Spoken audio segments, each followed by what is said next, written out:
Thank you very much, William. Fellow leaders, members of the cabinet, service commanders, representatives of the diplomatic corps and representatives of various organizations here present who are representing the millions of other Kenyans out there, and indeed to all my fellow Kenyans, allow me to take this opportunity to salute you all and to wish every single Kenyan a happy 57th Madaraka Day, a day our founding fathers achieved the right for Kenyans to self-govern. We commemorate this day with fond memories of the struggle for independence and the birth of the Kenyan nation, and with it, the birth of the Kenyan dream. We are further emboldened by the fact that, united in struggle, we managed to defeat a giant nation. And this leads us all to believe that even as we fight the corona pandemic today, our victory over our colonizers should remind us that here too we shall be victorious. Although slowed down by the health crisis and the economic downturn caused by COVID-19, I am further comforted by the teachings of our founding fathers. They instructed us to be our very best at our darkest moment.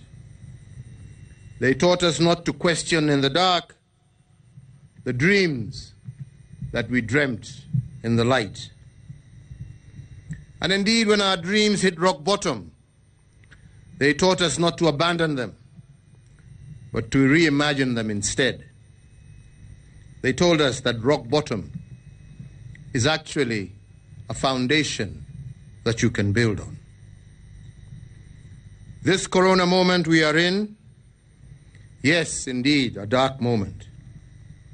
But the founders of our nation required us to be at our very best at moments like this. And this demand is not a lofty ideal. They themselves practiced it as they fought to bring us self-rule. Fellow Kenyans, self-rule required dreaming heroically, embracing the unknown, and offering to die for an ideal. But this was not an easy feat, as thousands lost their lives at battle. The dream of Madaraka increasingly became nothing but a bridge too far. Yet in their darkest moments, our founding fathers did not abandon the course. Instead, they reimagined it, they regrouped, and they re-engaged differently. Many died before they breathed the air of freedom, but many more lived to witness the flowering of a new nation. This gave them hope that the Kenyan dream is actually within reach, and it was possible. Because of their faith and fortitude, they did fight the good fight, and they won. And out of this, they gifted us Kenya. On this Madaraka Day, we thank each and every one of them for this gift and for their teachings on how to remodel an idea in the face of enormous challenges and raging crisis. Today, therefore, and all future Madaraka Days, I call upon all of us to ponder the state of the Kenyan dream. And in pondering it, we must remember that Kenya is still a work in progress. Similarly, as we reflect on the progress we have made, as we look inwards for self-introspection, we must not over-criticize ourselves.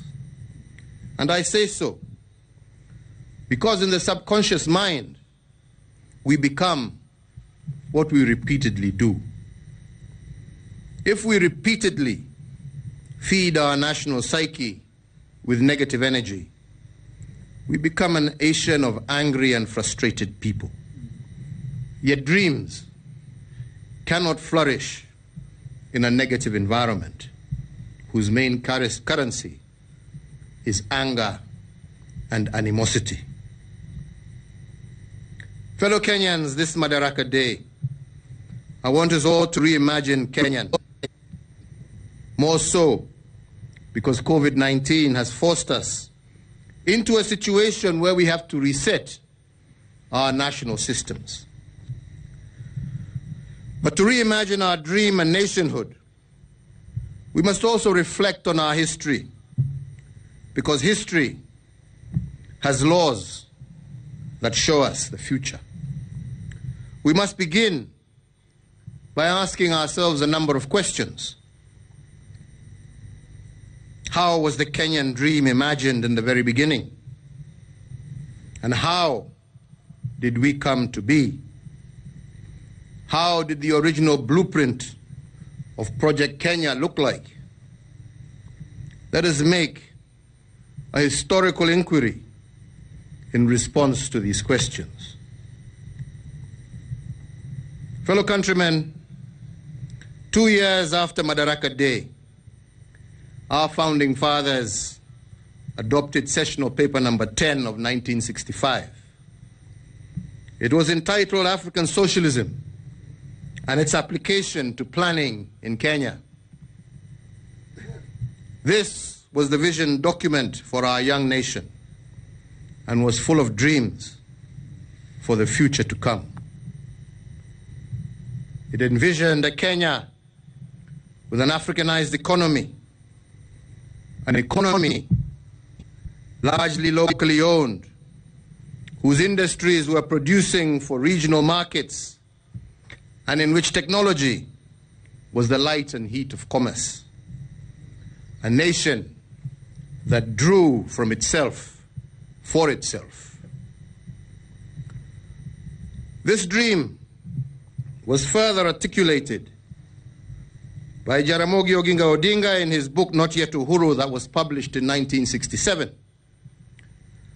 The central theme of this book was that independence was not complete until the economy was in the hands of Africans. Jaramogi envisioned a Kenya that was unapologetic about its Kenyanness, a Kenya that could stand on its own feet in a world unfriendly to the African people, and a Kenya that is capable of enterprise and development in fields beyond our shambas. Then there was Tom Joseph Mboya, one of the other founding fathers, who echoed the dream. In his book, Freedom and After, he reminds us that great things are made of a series of small things, and that the making of a nation is the work of many small events and transitions, many small failures and successes. But Tomboya's main reflections were on constitution making.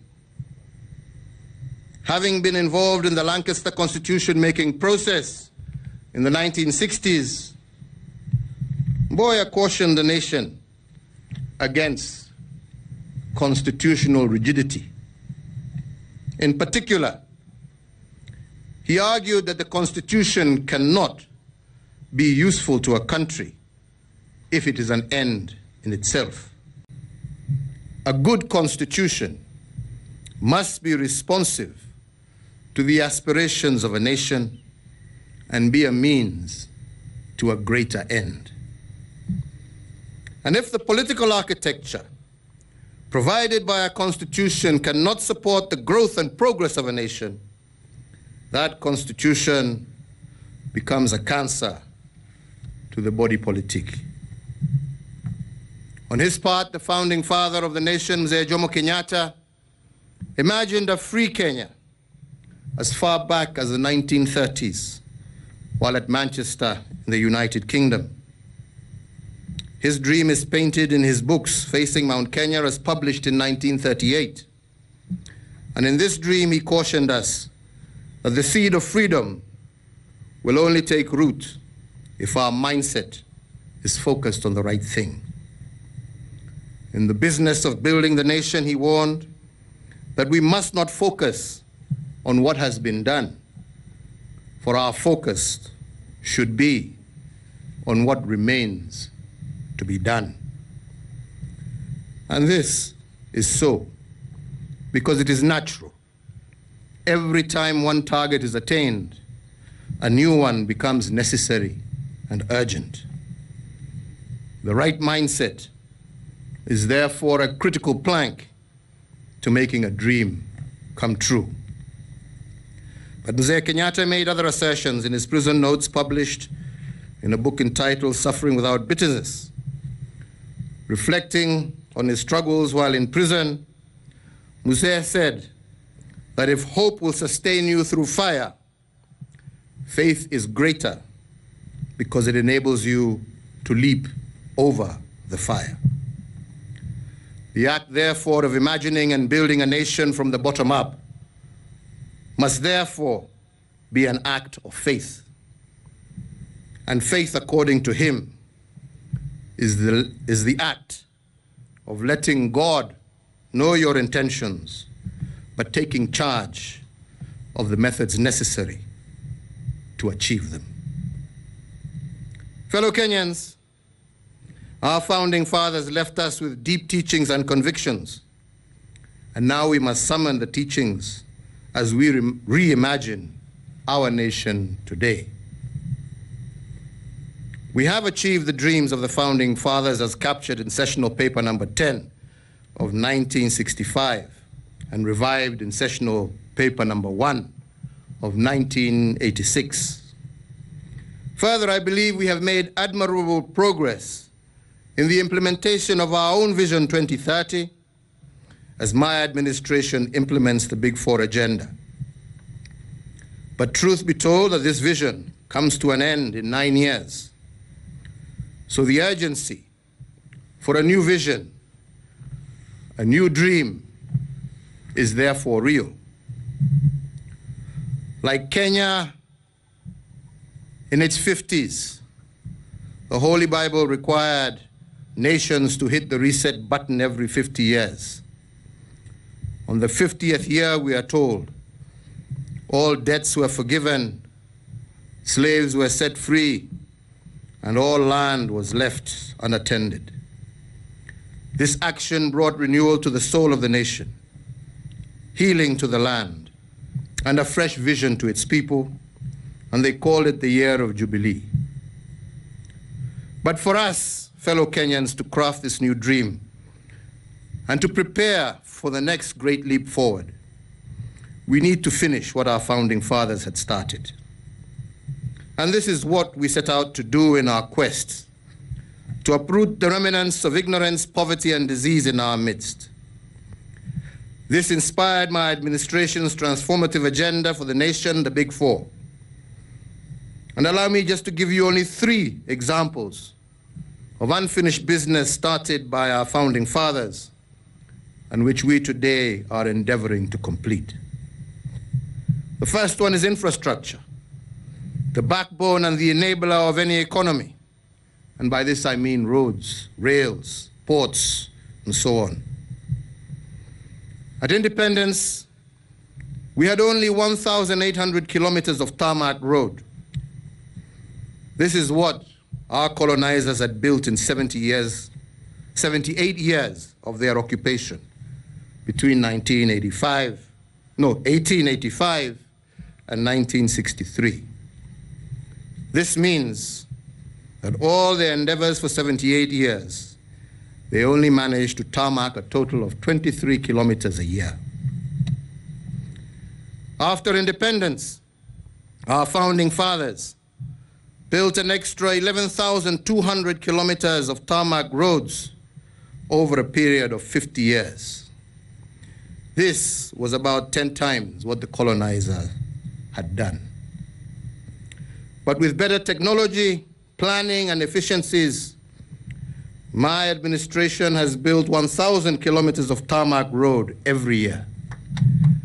That is 44 times more than what the colonial administration built, and more than 4 times what the first 3 administrations built collectively per year. While we take pride in this achievement, I am cognizant of the fact that this could not have been done without the support of you, all my fellow Kenyans, and still recognize that there are more roads to be built. Regarding ports, our founding fathers saw them as gateways to regional and international markets. Apart from the port of Lamu, which we have added to our number of ports and which will change regional trade dynamics, we have also re-envisioned the port of Kisumu. This port was built by the colonizers, but collapsed at some point. We have since, working together with local leaders, revived it for strategic purposes. Lake Victoria serves both the northern and southern corridors. And with this port, Kenya can serve the region from Mwanza to Bukoba in Tanzania, to Jinja and Entebbe in Uganda, to Muhoma Bay in Rwanda at affordable costs and decent timing. Beyond serving the region, the port is poised to also promote the shipbuilding and repair industry in Kenya. It will also catalyze the development of other small ports. And what I'm proud of most is that we did this revival with dead capital. And in this I mean, we redeveloped this port using local expertise and material. Turning to railways now, this is where my biggest critiques reside, but that is okay, for they are not alone. They are in fellowship with the colonizers who called our railway the Lunatic Express. But those who called it the railway to nowhere did not realize at that time that they were describing this great city of Nairobi. Nairobi indeed at the time was nowhere when the railway was being constructed. In fact, it was nothing but a swamp.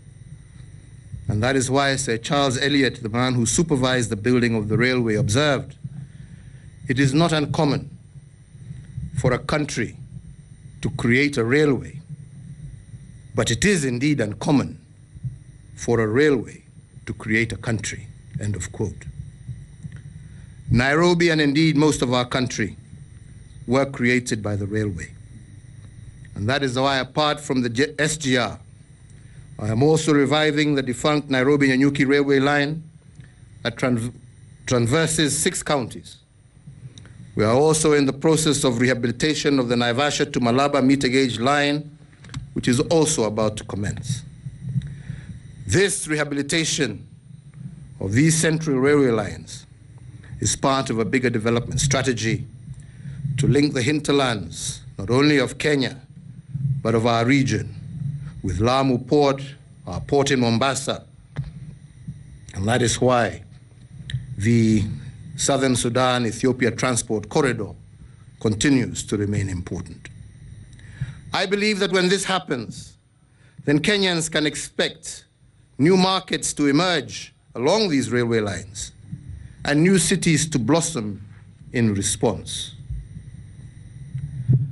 The second example of unfinished business from our founding fathers regards the dignity of our people. The freedom struggle was about liberating Kenyans from the poverty of dignity, amongst other freedoms. 3, to fight what the founding fathers called ignorance, My administration has carried out extensive reforms in the education sector to make it more competency-based and to allow our children to be better prepared for future jobs. We have secured the place of pride in the continent as the home to the highest transition from primary to secondary education on the African continent. Additionally, the technical and vocational training is taking root as we seek to reposition our human resource for the ever-evolving world economy. But the human side of these reforms has also focused on electrification. We have connected 99% of all our schools to electricity. And as we did this, we also realized that a substantial part of learning happens at home, even in better days. That is why we were motivated to do our last mile program, connecting homes to power. For the record, it is indeed worth noting, fellow Kenyans, that after 78 years of colonial rule and 50 years of independent administration, only a total of 4.5 million households in Kenya were connected to electricity. But from 2013, and in only 7 years, we have connected close to 3.5 million households, bringing the number of households connected to electricity close to 8 million. This means that we have done 15 times more than the previous administrations to connect our people to electricity. We take pride in this, not because we are better, but because we have to finish the business of our founding fathers in order to envision a new dream. And we take cognizance that we too shall not finish, but we shall also leave a foundation for future leaders to continue. If electricity and education reforms are supported to fight ignorance, our efforts to fighting disease are in the universal healthcare program. Our healthcare reforms are far beyond what our forefathers expected. We have not only dispatched sophisticated machinery to hospitals across the country's counties in order to localize treatment, and indeed working together with county governments across the country, we have sought to improve our health facilities. But we have also made this treatment much more affordable through NHIF, and with upcoming reforms, we expect this to expand even more. We have done this because poor health has a way of indignifying people. But with treatment close by and costs reduced, a patient does not have to sell their property in search of good health. If this was the dream of our founding fathers, then it is our obligation to achieve it. The coronavirus pandemic has highlighted the urgency on this endeavor.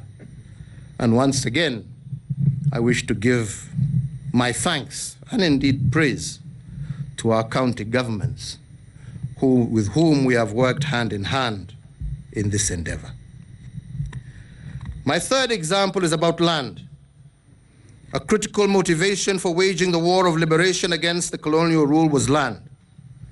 Regaining our land from the colonial masters and laying a personal claim to it was a motivation for the struggle. And that is why the title deed became a sacred emblem to many Kenyans.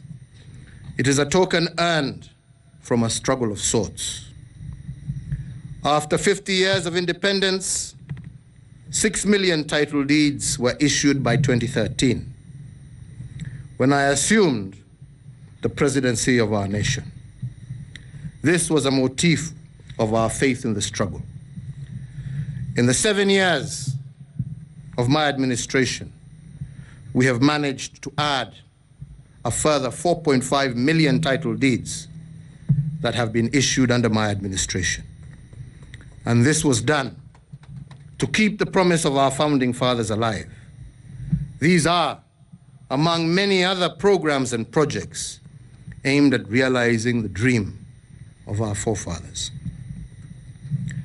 Fellow Kenyans, as I have already mentioned, Mzee Jomo Kenyatta taught us that we must not focus on what has been done. Our focus should be on what remains to be done. But in giving you the 3 examples of my achievements, I was not telling you what we have done. I was telling you why we did it.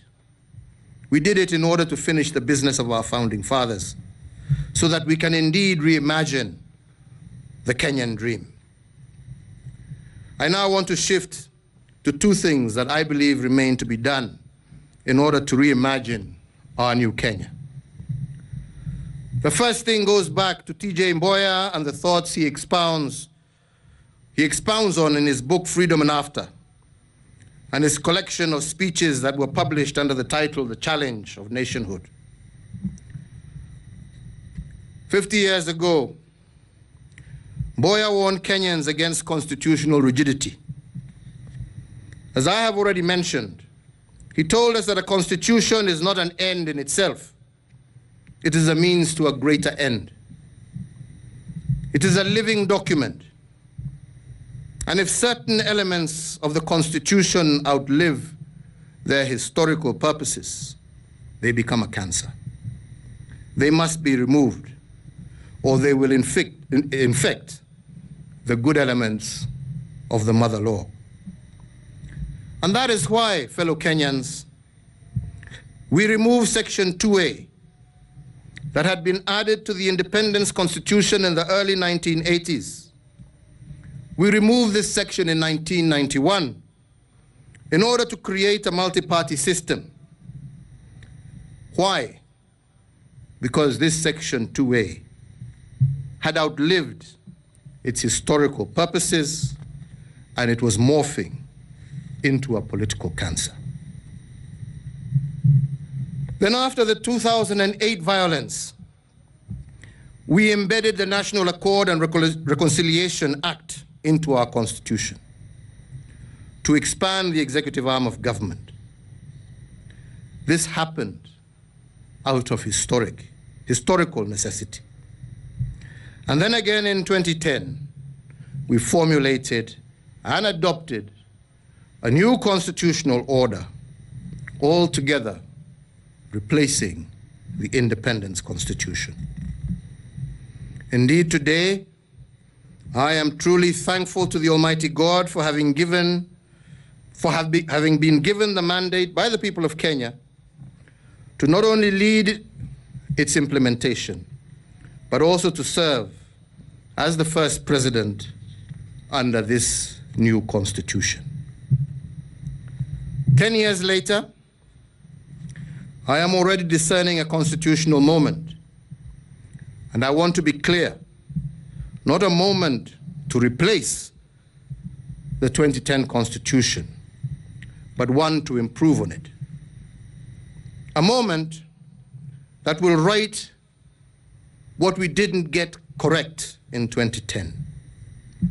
But fundamentally, the constitutional moment that I discern is one that will bring an end to the senseless cycles of violence that we have experienced in every election cycle since 1992. And one that will deepen our democratic credentials as a country and lead to a much more inclusive society, which I do believe was the intention of the framers of the 2010 Constitution. Fellow Kenyans, we cannot reimagine our nationhood also without changing our political architecture. But we cannot change this architecture without re-engineering our Constitution. If we have done great things in the area of brick and mortar, the greater things that remain to be done have to do with our governance system, and we must not be afraid of changing the system if it does not serve our present and future purposes. The second thing that remains to be done is the transformation of our civic culture. Culture is at the core of reimagining a national dream. And when the drafters of Chapter 6 of our Constitution put pen to paper, what they wanted was to bring this culture to order. But it is difficult to police a political culture.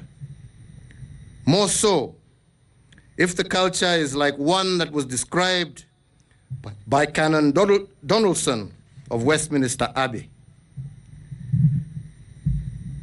Canon Donaldson, on March 20th, 1925, spoke of a culture that thrives in politics without principle, wealth without work, pleasure without conscience, knowledge without morality, science without humanity, and worship without sacrifice. And part of this sermon speaks to our reality today as Kenyans.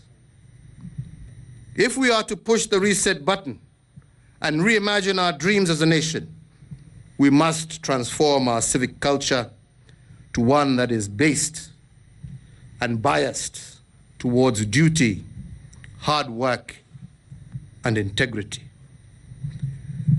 Fellow countrymen, we need political leaders totally committed to promoting not themselves, but what will transform lives of our people in line with what our founding fathers yearned for. Indeed, as Martin Luther King Jr. said, and I quote, "We need political leaders not in love with money, but in love with justice. Not in love with publicity, but in love with humanity." End of quote. Finally, fellow Kenyans, I want to address in brief our national response to the coronavirus pandemic, because I will be addressing you again on this issue in a few days to come.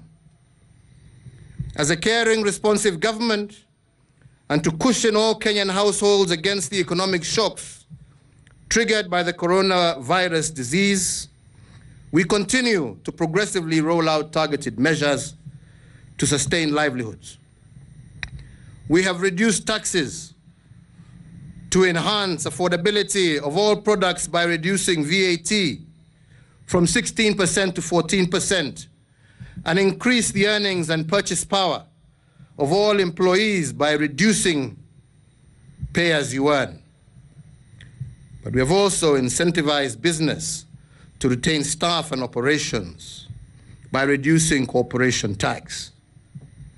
Last Saturday, I also announced an 8-point economic stimulus program that will see additionally us sending a further Kenya shillings 53.7 billion to Kenyan households.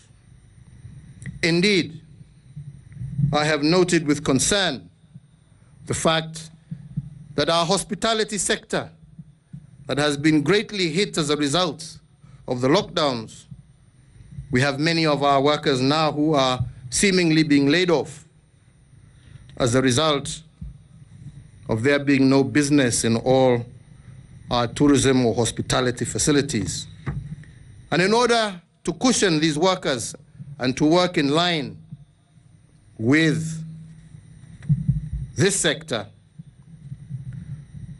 my administration will focus on an intervention by offering an initial 2 billion shillings from the Exchequer to support hotels and all related establishments and to ensure that they are able to maintain their staff complement. And our Cabinet Subcommittee will be meeting to engage with stakeholders to develop the protocols for this.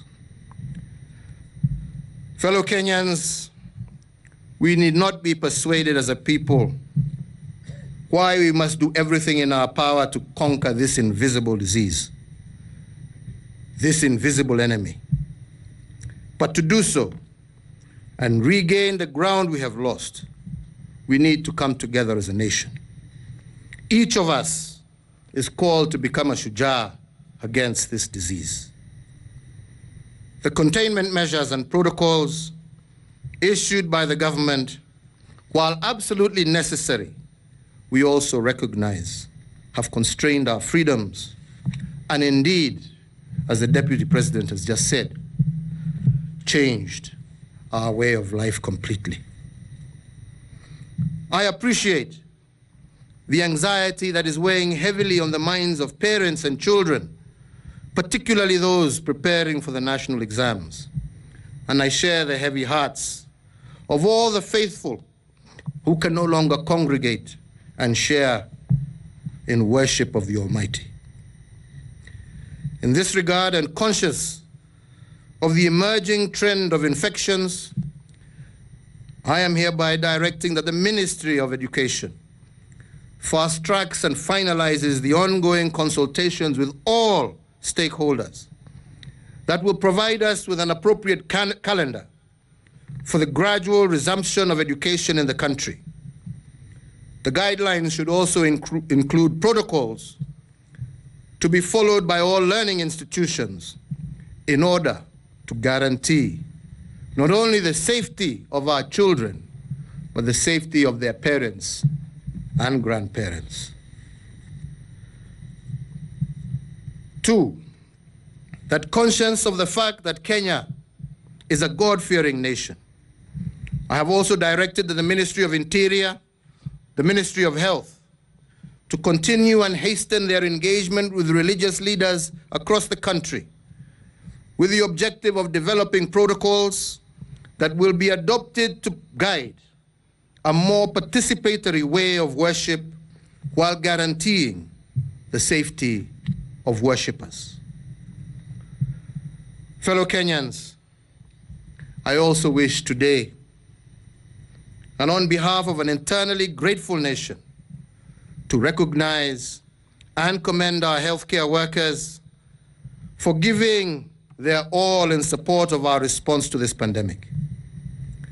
I also want to recognize our researchers and innovators, including the team of university students that designed and built a customized ventilator. The country is also indebted to the thousands of Kenyans who provided meals for our law enforcement manning checkpoints, and our artists who raised awareness of the virus through their music and artwork. But we are also forever truly grateful for our men and women in uniform who have continued to work above and beyond the call of duty to keep us safe and to ensure that rules are followed.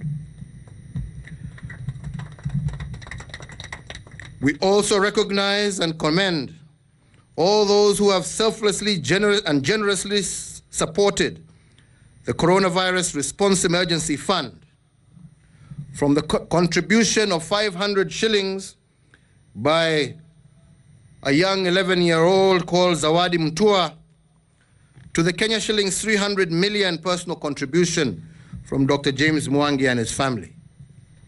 We applaud every single Kenyan from every facet of society who have donated foodstuffs, clothes, sanitary items, and other support items to the fund, which have been channeled to needy and vulnerable Kenyans affected by this crisis. I thank, too, all our international development partners who have quickly responded to our needs during this difficult time.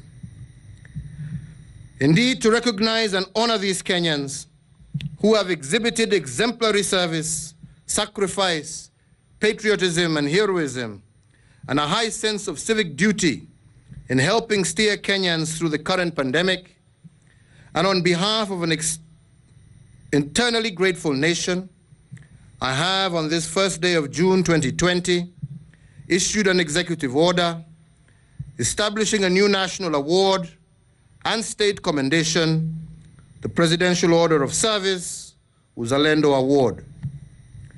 The names of the inaugural recipients of this high national honor have been published in a special issue of the Kenya Gazette dedicated to them. Fellow Kenyans, I would like to end my address today by once again re-emphasizing the calling by our founding fathers, that they went through the fire and yet founded a nation that we call Kenya today. Their voices are calling out to each and every one of us during this moment of uncertainty. And they are telling us to be our very best in our darkest moments, just as they were. They are telling us that they fought for the liberation war for over 40 years and it came to pass.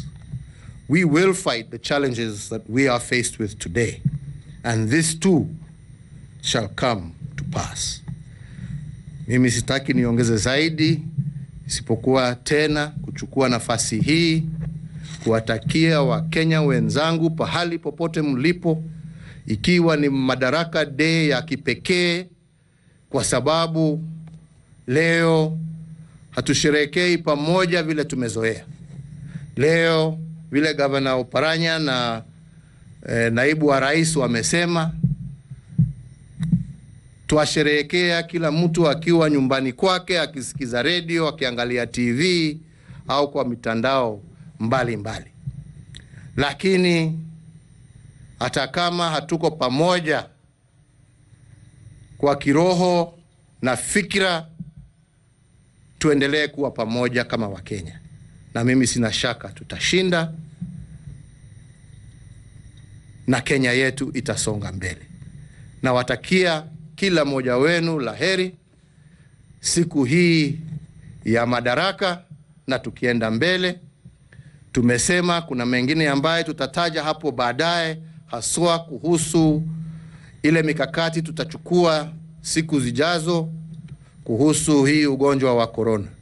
Yangu ni kuwauliza wenzangu, tuendelee kuhakikisha ya kwamba tumetii zile masharti tumepatiwa na Wizara ya Afya. Tujue kwa ukweli huu ugonjwa uko nasi na ni jukumu la kila Mkenya kuhakikisha ametenda kile awezacho yeye mwenyewe kibinafsi kuhakikisha ya kwamba pamoja tumeshinda na tumeondoa huu ugonjwa kati yetu. Na watakia kila laheri.